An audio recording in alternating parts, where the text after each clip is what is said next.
e eu continuo falando sobre a terceira idade. Agora com os meus convidados aqui no estúdio, o Dr. Roberto Amaral, presidente do Grupo SCC, que está aqui para falar sobre a campanha social do grupo A Nova Geração da Melhor Idade. Comigo aqui também o professor Jurandir Céu Macedo, um dos autores do livro que o repórter Marcos Franzoni citou na matéria que acabamos de ver. Inclusive o livro está aqui comigo. E aqui também completando o time, um dos comentaristas do SBT Santa Catarina, Luiz Carlos Prates. Boa tarde, meninos. Sejam bem-vindos. Bom, vamos começar falando desse assunto que é tão importante, que é o equilíbrio da vida, né? E todo mundo hoje em dia se fala muito em bem-estar, em equilíbrio, em conseguir fazer as multifunções que a vida nos exige.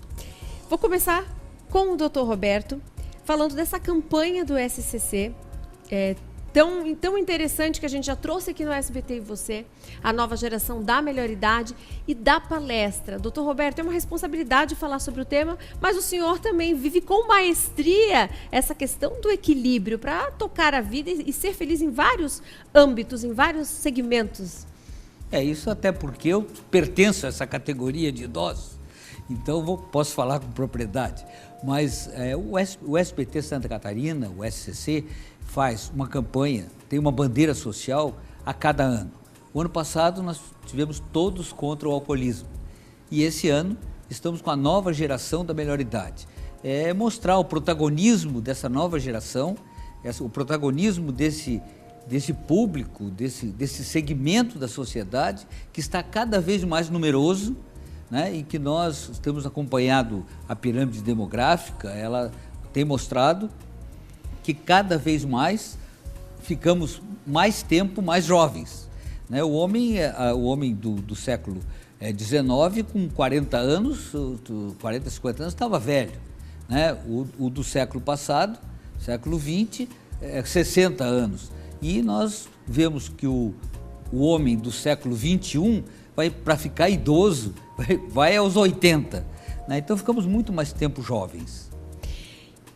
E dentro desse conceito, o doutor Roberto, olha só, ele fez o prefácio deste livro, que é do Jurandir, um dos autores, que as 4 dimensões de uma vida em equilíbrio. Eu vou começar perguntando, e o pessoal de casa está curioso para saber, quais são essas 4 dimensões? Como é que a gente consegue chegar nessa palavrinha mágica, que é o equilíbrio, que é tão importante para a nossa vida?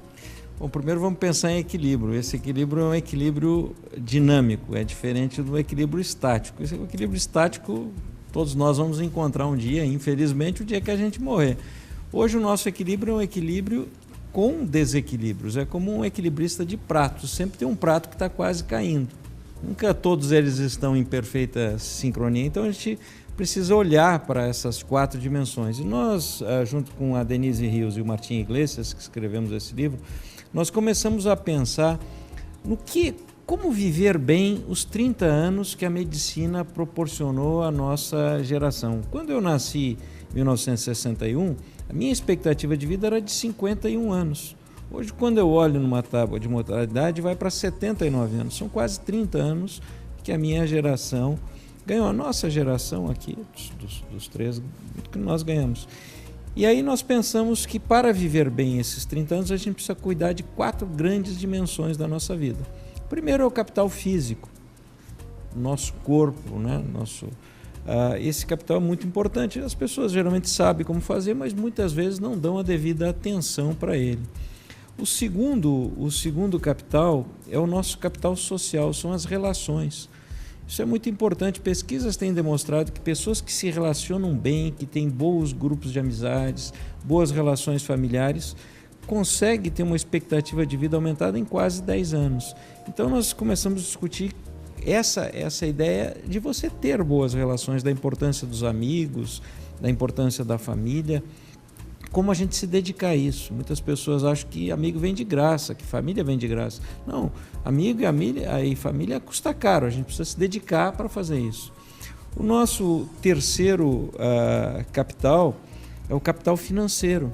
E o que é uma pessoa com bom capital financeiro? É aquela que vai conseguir viver após a sua aposentadoria com dignidade, com condições de ter uma vida que ela considere justa. E aí entra o capital da Previdência Oficial, INSS, que vem tendo um declínio ao longo do tempo, porque nós temos cada vez mais pessoas, as pessoas vivendo mais e menos nascimento. Então esse é um capital declinante, e o capital financeiro que a pessoa guarda para poder viver, fruir após parar de trabalhar. E uma das coisas que as pessoas vêm reclamando é que tem que se trabalhar mais, e efetivamente tem que trabalhar mais, e isso é muito bom, porque nós estamos vivendo mais. E o quarto capital é o capital intelectual, que é a capacidade de a gente ser contemporâneo a nós mesmos. Usando aqui uma figura de linguagem, né, exatamente, porque nós precisamos entender que o mundo muda muito e nós precisamos nos adaptar, tanto do aspecto psicológico, certo? A gente precisa entender que o mundo vai mudando. Não adianta você dizer o meu tempo. Uma pessoa que diz o meu tempo é uma pessoa que tem baixo capital intelectual, porque nós vivemos o hoje, então o tempo nosso é o agora, tanto nisso, nas relações sociais, nas relações psicológicas, quanto nas relações tecnológicas. Nós precisamos evoluir. Então esses quatro capitais são muito importantes. Nós não podemos nos dar ao luxo de envelhecer e azedar. No futuro, nós vamos ter 30% da população em 2050, já como idoso. Imagina se a metade dessas pessoas azedarem, ninguém aguenta. Lá no século XIX, você tinha 3% da população era idoso. Quando você tinha um ou outro que azedava, aquilo era o vinagre da salada, até era bom.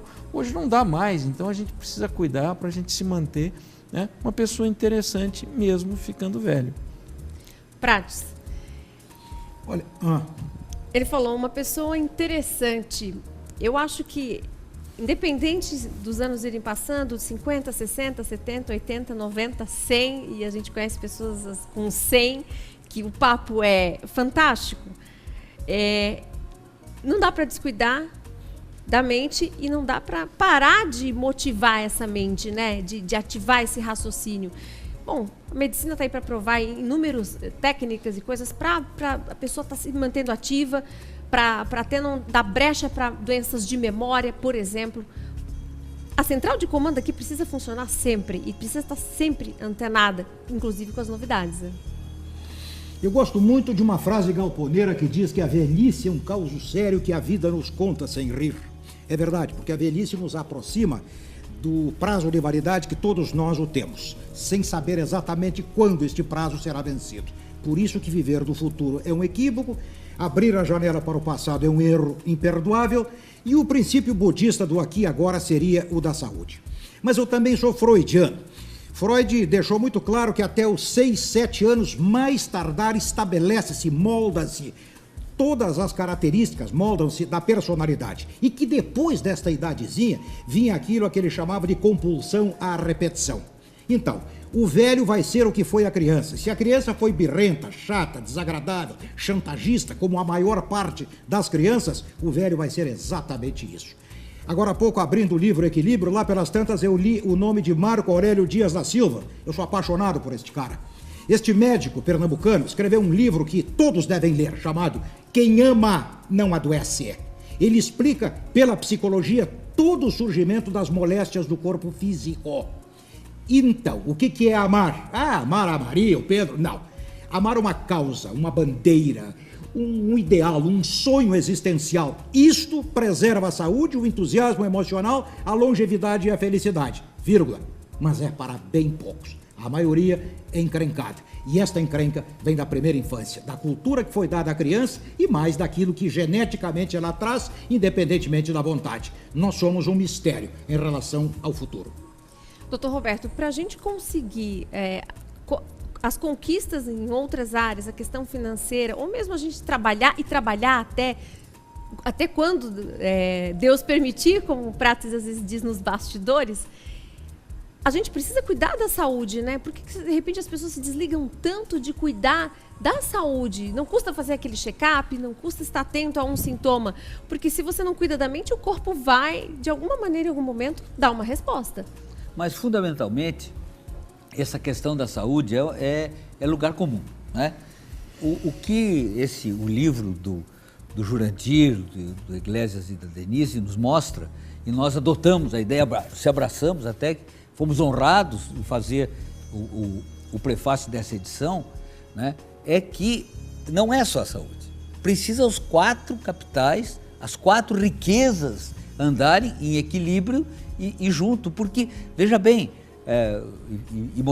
mostra o Jurandir que erros financeiros, por exemplo, né, um erro financeiro é você economizar muito e morrer cedo. Mas tem um erro financeiro pior, é você economizar pouco e durar muito, e demorar para morrer. Porque, puxa, isso tudo tem que ser considerado. Na velhice, nessa fase que a gente está adentrando, né, os custos são maiores.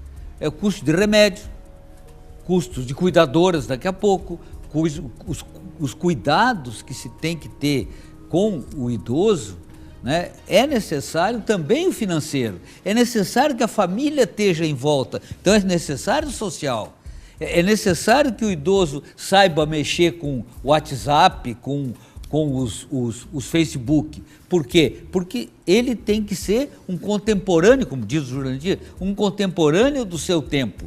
Né? Muitas vezes é um silogismo, né? Se é contemporâneo já é do seu tempo, mas para deixar isso bem claro, né, as pessoas não podem mostrar e se determinar que vão ficar presos ao passado. O senhor acha que um desses 4 é mais difícil de atingir, de conquistar, de estar em equilíbrio? Não, eu acho que os pratinhos que o Jurandir fala, que são os 4 pratinhos, eles têm que estar os 4 em sintonia, não pode cair nenhum, né? Então, qualquer um desses 4 capitais que estejam, vamos dizer assim, menos levados em consideração, ele vai trazer problemas para o idoso, para as pessoas que estão querendo usar esse bônus demográfico, esses 30 anos de bônus demográfico que nós recebemos. Nós temos que estar aptos, nós temos que estar preparados para isso, né? Então, eu só quero significar que a saúde é uma das partes, As outras têm que ser levadas em consideração com o mesmo cuidado e, como diz o Jurandir, tem que ser levado num equilíbrio dinâmico, sempre mexendo com as 4, porque estático não vai ficar nunca. Queria o ponto de vista do Jurandir e até do Prats também. As pessoas têm muita mania, a gente escuta muito isso, de que meu dia, 24 horas é pouco. Eu leio nas redes sociais as pessoas falando 24 horas é pouco, porque eu não tenho conta, porque eu cheguei do trabalho, porque eu fui para a faculdade, porque eu fui para a academia, e alguma coisa aí uma brecha ficou aberta. Por que será que as pessoas reclamam tanto que elas dão conta de 1 ou 2 capitais e não dos 4? Isso é comum, a gente escuta e lê, as pessoas, os colegas de trabalho, as pessoas falam muito disso, né? Você falou de um dos vilões aí do tempo, as redes sociais, o que as pessoas gastam de tempo com elas, eventualmente. O dia tem 24 horas e ninguém consegue aumentar isso. Tudo depende da tua organização, de você saber se organizar e você dedicar. Quer dizer, se você larga, eu vejo às vezes pessoas, empresários, às vezes muito bem-sucedidos, e que a saúde foi lá para baixo, né? Então, eu acho que a gente precisa olhar e saber se planejar. O que eu quero da vida? O que eu busco da minha vida? E aí você concentra nisso. Se você quiser colocar mais coisas do que cabe, primeiro que você começa a atrapalhar a vida dos outros, você começa a ser um atrasado, um sujeito... Eu acho que a gente tem que ver o que é importante para você. Então, existem coisas que estão lá. Quer dizer, quando eu estou dando aula, isso é absolutamente sagrado. Sagrado. Nada pode mexer com isso. Minha bicicleta é algo sagrado, eu acho extremamente importante, né? Eu estou me matando de trabalhar. Poxa, alguma coisa está errada, porque a gente trabalha para viver, não para morrer, né? O cara que diz isso está errado. Então a gente precisa colocar as coisas importantes dentro da vida da gente e tirar aquilo que não cabe. E o trabalho não pode ser sinônimo de uma coisa ruim, né? Trabalhar é uma coisa excelente. As pessoas têm essa coisa de que eu quero me aposentar. Veja que quando a aposentadoria chegou lá no início da linha de montagem, a primeira aposentadoria que se falou foi com o Bismarck no final do século XIX, e as pessoas se aposentavam aos 70. quando a expectativa de vida era 48 anos. Quase ninguém se aposentava. Quando no início do século XX tentou-se, para que as pessoas não atrapalhassem dentro da linha de montagem, fazer com que as pessoas parassem de trabalhar, as pessoas não queriam parar de trabalhar. Ninguém queria parar de trabalhar. E de repente começou a se vender esse Éden, parece que todo mundo quer parar de trabalhar. Veja aqui, ó, duas figuras. O Roberto está aí lutando para trabalhar, para ir para a política, devolver para a sociedade um pouco daquilo que a sociedade lhe deu. Por que parar de trabalhar? Trabalhar é muito bom. Talvez a gente não tenha o mesmo vigor de um jovem, mas nós podemos compensar com outras coisas. E tem aqueles que se aposentam cedo e não sabem o que fazer, né? Tem casos também. A grande maioria. E estes homens, porque a mulher jamais se aposenta, ela continua administrando a casa, o marido tosco, que está lá de pantufa, trocando a água do cachorro, apenas incomodando. Então, a mulher não se aposenta, ela continua ativa, por isso vive mais, inclusive, ela é mais social, enfim. Mas eu costumo dizer, Jurandir, doutor Roberto, que li, final de semana, num jornal de São Paulo, falando sobre a questão que envolve trabalho, o workaholic seria um doente mental. Eu não vejo assim, eu vejo o workaholic como um virtuoso. Porque se ele faz do trabalho uma proteção contra as encrencas lá de fora, abençoado o trabalho. E se ele esquece do relógio porque gosta do que está fazendo, abençoado o trabalho. Eu prefiro um workaholic a um vagabundo que fica olhando o calendário para ver quando é que vai ter um feriado. Quero agradecer a presença ilustre, passou tão rápido. Quando passa rápido, gente, é porque é bom demais, que estar na hora do Brasil, né? Na Voz do Brasil. Uma presença ilustríssima aqui no programa, doutor Roberto Amaral, Prats, professor Jurandir, para falar desse assunto tão importante. Entrevistei muitas vezes o professor Jurandir. É uma figura... Tá todo mundo tricotando aqui nos bastidores. Essas presenças ilustres, né? E o livro, para quem quiser, então, buscar aí o equilíbrio que a gente tanto precisa para ter uma vida, né, harmoniosa. Muito obrigada pela presença. Com certeza é um sábado especial aqui no SBT em você. Muito obrigado.